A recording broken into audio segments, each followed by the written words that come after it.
మీ వాడిని అనుకోండి, మీకు నీ తోడుంటాను. మీకు ఏదున్నా నాకు ఫోన్ చేసేదండి, నేను ఇప్పుడు ఒక్క కాల్ దూరంలోనే ఉంటాను. I will always be there to support you and your family. And I'm sorry, నా కోసం సపోర్ట్ చేసేదానికి వచ్చి మీకు ఇలా జరగడం నాకు చాలా బాధగా ఉంది. నా భార్య పేరు లాగుతున్నారు, 7 నెలల కూతురు పేరు లాగుతున్నారు. నేనేం అడగలేదు, సొంత కాళ్ళ మీద పనిచేస్తున్నాను.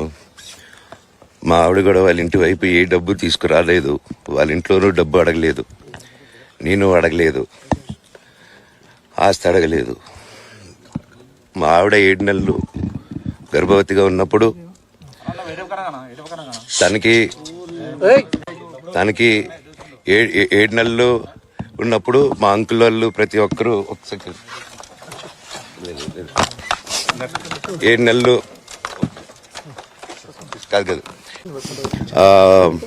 మా అంకులు విజయవాడలో ఉంటారు. అండ్ ఇక్కడ కొంతమంది అంకుళ్ళు నాన్నగారు బాగా క్లోజు. మనోజ్, నువ్వు ఎన్నో సంవత్సరాలు ఇంటి బయటగా ఉన్నావు, నీ సొంతంగా ఉన్నావు. మీ నాన్నగారు అమ్మగారు ఒకరే ఉన్నారు.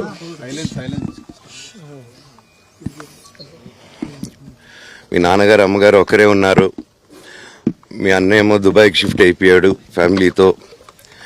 మీ వైఫ్ ప్రెగ్నెంట్గా ఉంది, తనకి తల్లిదండ్రులు లేరు.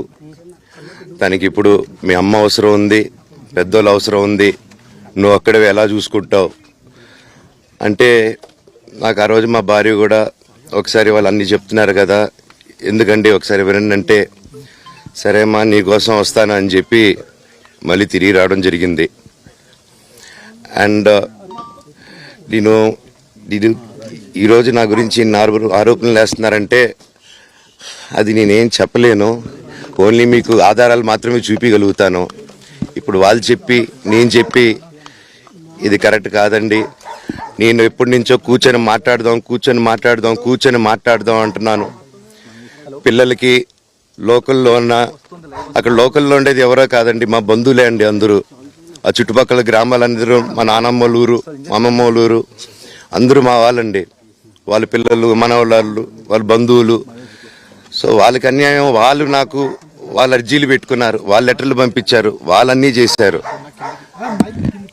నేను వాళ్ళకి సపోర్ట్గా మద్దతుగా నిలబడి ఏమైంది నేను అడిగేసరికి వినయ్ అతనికి ఫోన్ చేశాను, మెసేజ్లు పెట్టాను. సార్ వాట్ ఈస్ హ్యాపెనింగ్, నేను కావాలంటే కాలు మీద కూడా పడతానండి, ఈ ఇష్యూ క్లియర్ చేయండి, మాట్లాడుకుందాం అంటే చాలా దురుసుగా రిప్లైలు పెట్టారు. నేను ప్రతిదీ ఈరోజు సాయంత్రం 5:30కి ప్రెస్ మీట్ పెట్టి ఇన్నాళ్ళు ఆగానండి, ఇంకా ఆగలేను. ఈరోజు ఈవినింగ్ ప్రతిదీ చెప్పేస్తాను. ఆ రోజు నేను పోలీసు సపోర్ట్ అడిగినప్పుడు స్టేషన్కి 100కి ఎందుకు ఫోన్ చేశాను, ఆ 100 దగ్గర నుంచి నేను పర్మిషన్ ఇస్తున్నాను, నాకు ప్రాబ్లం లేదు.